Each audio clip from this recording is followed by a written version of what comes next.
Ever feel like games are too complicated? Ever feel like the mobile market's a sham? Ever feel like the industry is sliding towards Skinner boxes designed to make bleeding you dry feel good? I felt that way, and let me tell you, Vampire Survivors crystallized those concerns, and it's actually just a good game in general. This is not a dig at Poncle's top-down horde shmup. In Vampire Survivors, your only controls are the arrow keys and either the spacebar or enter. You can play with WASD and you can play with the mouse, but it's just the same controls but with clicking and dragging or different buttons instead. Your character auto-attacks. Enemies drop experience crystals. If you collect enough of them, you get to level up your equipment up to 12 total items, which can then evolve to aid you in taking on larger and larger waves. What starts with a couple dozen enemies on screen becomes a couple hundred, with players very possibly defeating tens of thousands of enemies in a single 30-minute round. It is, despite its apparent simplicity, a very well-polished game. This is no surprise, as the lead developer, whose name is probably pronounced something like Luca Galante, has been in the games industry for nearly a decade, with his particular focus in his career having been working on video games for gambling companies. He worked on slots. Vampire Survivors uses a lot of the same psychological tricks, from the flashy graphics on opening a chest to the ringing of the experience crystals on the coins and the ease of continuous play. This creates a very gratifying feedback loop that makes the game deeply memorable and highly addictive, though as a result of leaving that industry, Vampire Survivors uses these mechanics and this iconography in a different manner than you may think. You see, Vampire Survivors is a $5 game with no microtransactions.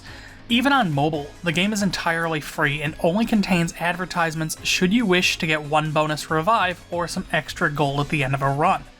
Otherwise, you can't give them your money or even a facsimile of money.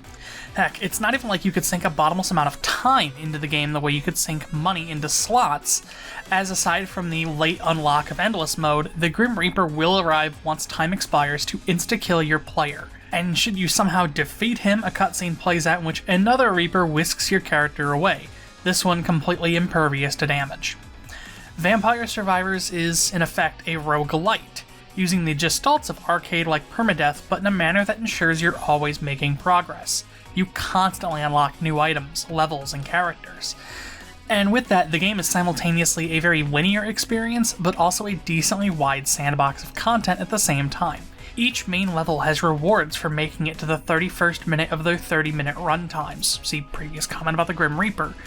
Every main character gets unlocks for hitting certain levels, you periodically unlock secret characters with unique game mechanics, and the game progressively gets easier and more bombastic the longer you stick with it. The closest thing to a difficulty spike it has is playing as some certain characters or the addition of an inverse mode that makes all the enemies significantly tankier. The game is a well-designed, bombastic clash of sound and color without becoming too disorienting, and the gameplay is slick and well-polished, though 4 buttons it may be. But the game still fills me with some ennui about how games are designed nowadays. It's easy to see the flashing colors, the cacophonous sound of gathered EXP crystals and explosions and weapon noises, the massive hordes of enemies you slaughter and the bitrate struggling to keep up in this video, and feel that the game is hollow. But if anything, Vampire Survivors is a very inexpensive distillation of the way games have been headed for ages. Flashy graphics for opening loot boxes, the jingling of quests being completed and the battle pass leveling up, the massive crowds of enemies to eliminate. The AAA scene has already all of these elements, just presented in ultra-high def with PBR materials and carefully researched reference material that their studios still manage to muck up. Every modern big-budget game is Vampire Survivors, just this one has the decency to charge you 1/14th of the price. I could go into why games are taking after slot machines and other gambling tricks anymore, but the answer is unfortunately a little too obvious. Studios need money, game development's expensive, and the easiest way to make a return on investment is to get people hooked on buying in. Loot boxes, seasonal rotating content, premium passes, and flashy customization get players hooked on playing more of a game, even if they aren't actually having fun.